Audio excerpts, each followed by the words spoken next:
क्या हाल है आपके दोस्त। आज के लेक्चर में हम कवर करने वाले हैं फ्लोइंग डायरेक्शन टाइप के क्लॉक टेस्ट के बारे में। और इससे पहले मैंने फ्लोइंग डायरेक्शन बैटरी टेस्ट के रॉ कॉलम टेबल टेस्ट का एक मास्टर क्लास कंटेंट के रूप में सारी चीजें डिस्कस करी थी कि क्यों रेलवे यह टेस्ट कराता है, सोल्व करने का क्या कॉन्सेप्ट है, क्या ट्रिक है ना।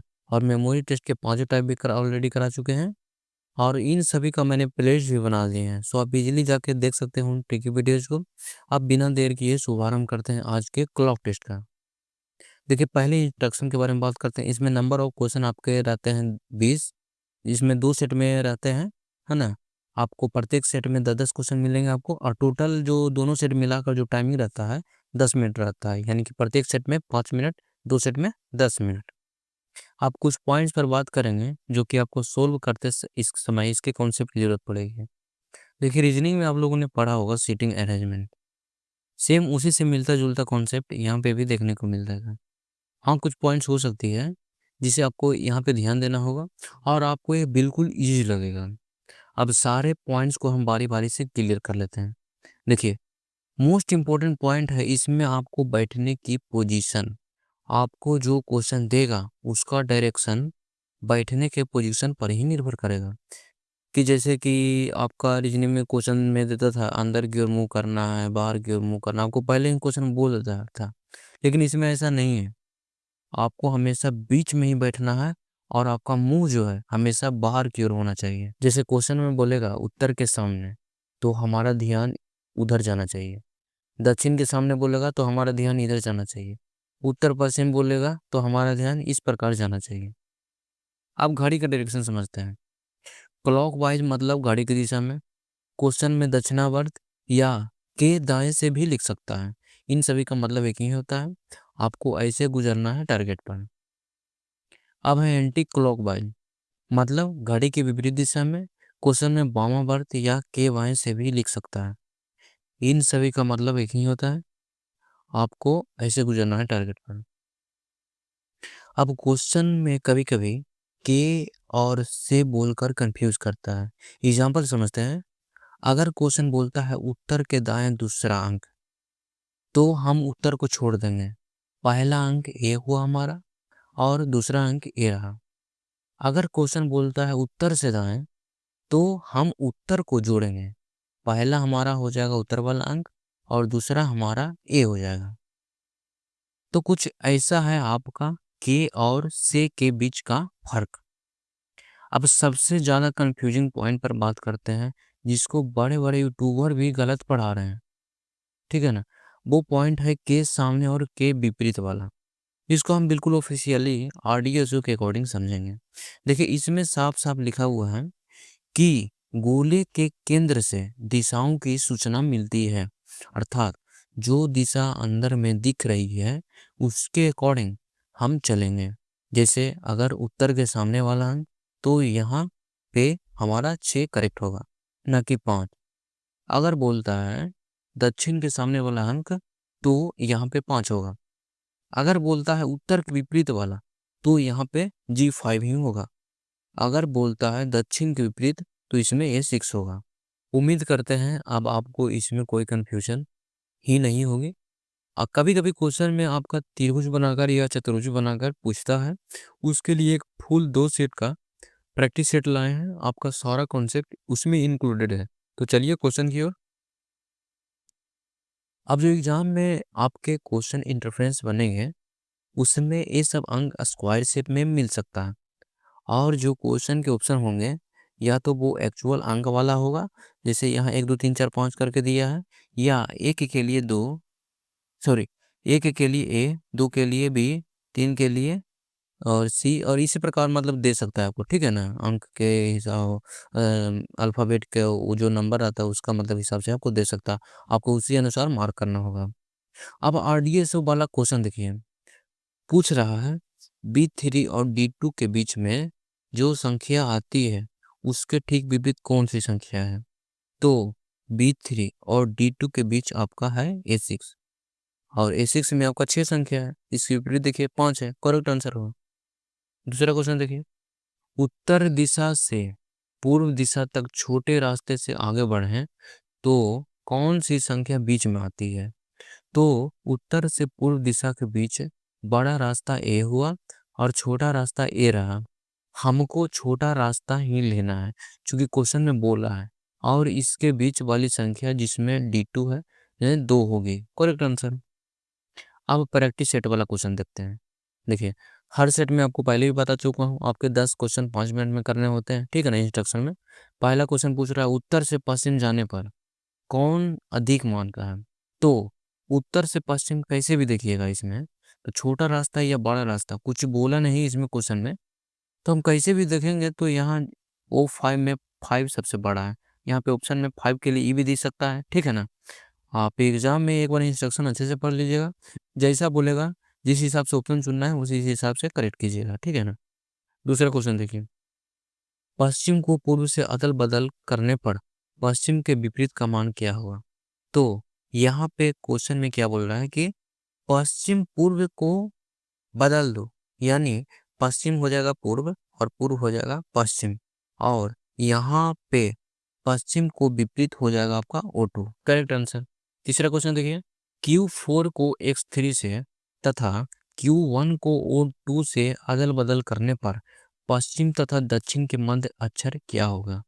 देखिए, बाज क्लॉक टेबल टेस्ट में को फास्ट सोल्व करने का निंजा टेक्निक है कि आप पहले क्वेश्चन को पूरा पढ़ें, ठीक है ना।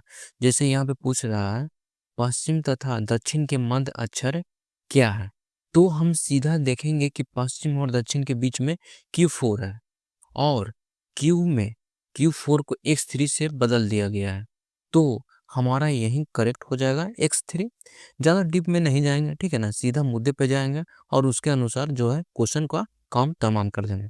देखिए, एक चीज आपको समझना है, जैसे आपको मान लेते हैं Q4 है, तो यहाँ पे जो Q है इसको अक्षर बोलते हैं और 4 को संख्या बोलते हैं। जैसे आपको Q में बोलेगा अक्षर चुनने के लिए, तो आपका जवाब Q होना चाहिए। अगर संख्या बोलेगा तो 4, ऐसा आपको मतलब कॉन्सेप्ट ठीक रहेगा। अब चौथा क्वेश्चन देखिए, पश्चिम से घड़ी के विपरीत दिशा में चलकर पूर्व तक पहुंचने में किस अक्षर का मान अधिक है। तो पश्चिम से हम गए घड़ी के विपरीत दिशा में पूर्व तक, और यहाँ पे हमको Q4 वाला अधिक मान का है, और इसमें जो अक्षर Q होगा, ठीक है आंसर। पांचवा क्वेश्चन देखिए, Z1 को Y3 से तथा Q4 को X3 से अदल बदल करने पर उत्तर पूर्व के मध्य कौन अक्षर है। तो ऐसा क्वेश्चन आपको पहले भी बताए हैं। सीधा मुद्दे पे आते हैं, उत्तर पूर्व के मध्य अक्षर Y3 है ना, और Y3 को यहाँ Z1 से बदल दिया है, तो यहाँ Z1 में अक्षर की बात करें तो Z होगा हमारा। और आपको ऑप्शन किस प्रकार से चुनना है ये आपको इंस्ट्रक्शन में देगा। जैसे Z1 में 1 है तो 1 के लिए ऐसे भी दे सकता है। आपको एक कॉन्सेप्ट क्लियर रखना है, ठीक है ना। छठा क्वेश्चन देखिए, उत्तर को दक्षिण से O5 को Y1 से अदल बदल करने पर उत्तर पूर्व के मध्य अक्षर कौन है। तो सेम कॉन्सेप्ट यहाँ पे भी, उत्तर को दक्षिण से बदल दिया है और दक्षिण वाला हमारा हो जाएगा उत्तर, और हमको निकालना है उत्तर पूर्व के मध्य अक्षर, तो हमारा हो जाएगा X3, और X3 करेक्ट होगा। सातवां क्वेश्चन देखिए, O5 को Q1 से तथा O2 को Y1 से अदल बदल करने पर पूर्व के सामने का अक्षर का मान ज्ञात करें। तो सिंपल इजी क्वेश्चन है भाई। देखिए, पूर्व के सामने है आपका Q1, और क्वेश्चन में Q1 को O5 से बदल दिया है, तो O5 ही आएगा। ज्यादा कुछ हम डीप में नहीं जाएंगे, आपका O5 ही करेक्ट होगा यहाँ पे।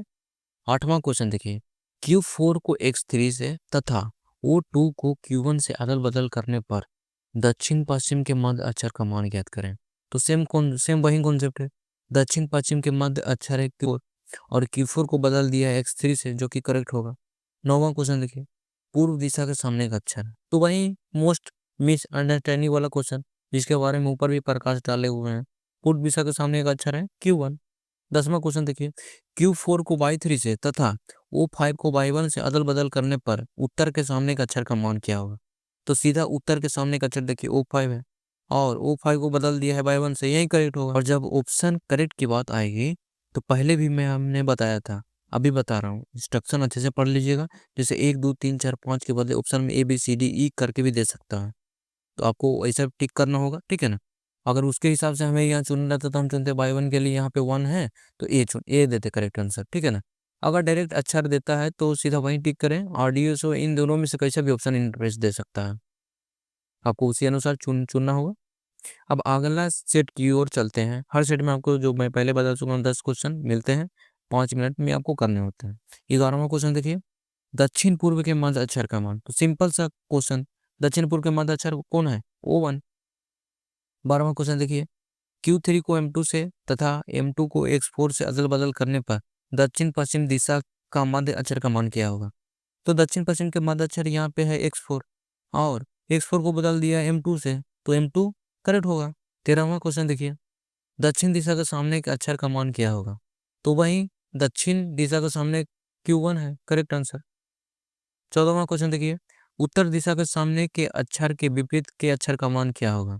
तो उत्तर के सामने है आपका M5 और उसको विपरीत है आपका Q1 जो कि करेक्ट होगा। 15वां क्वेश्चन देखिए, X4 को Q3 से तथा M5 को Q1 से अदल बदल करने पर उत्तर के सामने के अक्षर का मान क्या होगा।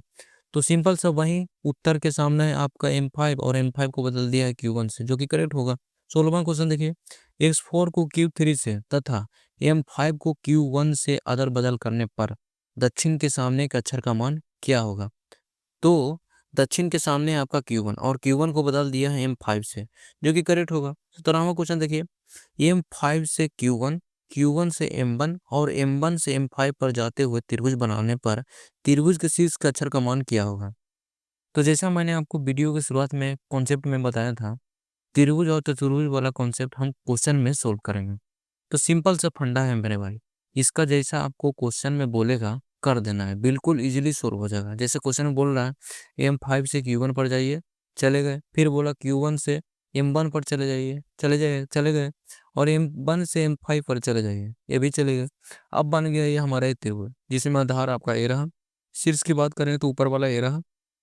मुझे नहीं लगता आपको इसमें आधार और शीर्ष पहचाने में दिक्कत होगी, बिल्कुल ही ईजी है। क्वेश्चन में पूछ रहा है शीर्ष के अक्षर का मान, तो ये है आपका M, ठीक है ना। सेम इसी प्रकार जितना भी त्रिभुज वाला क्वेश्चन देगा आपको इजीली सोल्व हो जाएगा।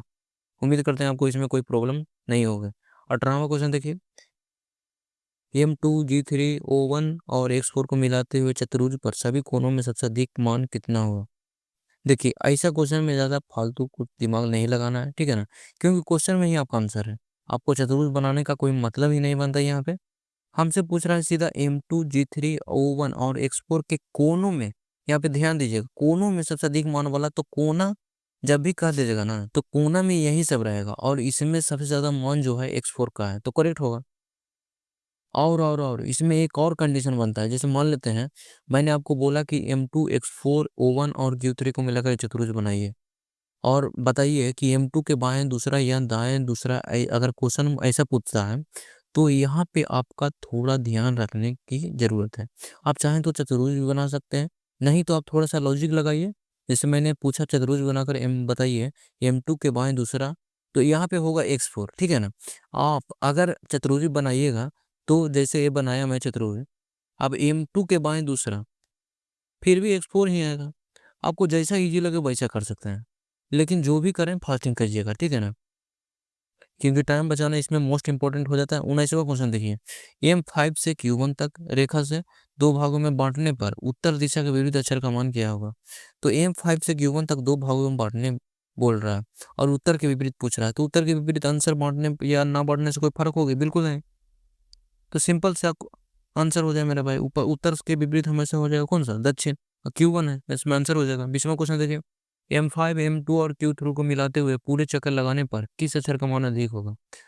तो हमें बोल रहा है M5 से M2 पर जाइए और Q3 पर जाइए और पूरा एक चक्कर लगाइए, और तो हम लगा लिए इसमें इसमें सबसे ज्यादा हमको M5 का दिख रहा है मान, तो यही सबसे करेक्ट होगा, ठीक है ना, यही करेक्ट आंसर होगा।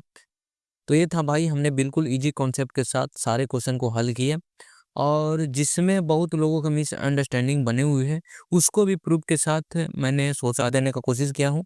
उम्मीद करते हैं आपको ये सेशन पसंद आए होंगे और आपको एक वीडियो कैसे लगेगा कमेंट कर बताइए। और इस प्रकार मैं बैक टू बैक सैगो का सारा कंटेंट अपलोड कर दूंगा, अतः चैनल को सब्सक्राइब कर लीजिएगा। मिलते हैं नेक्स्ट वीडियो में, till then thank you very much, thanks मेरे भाई।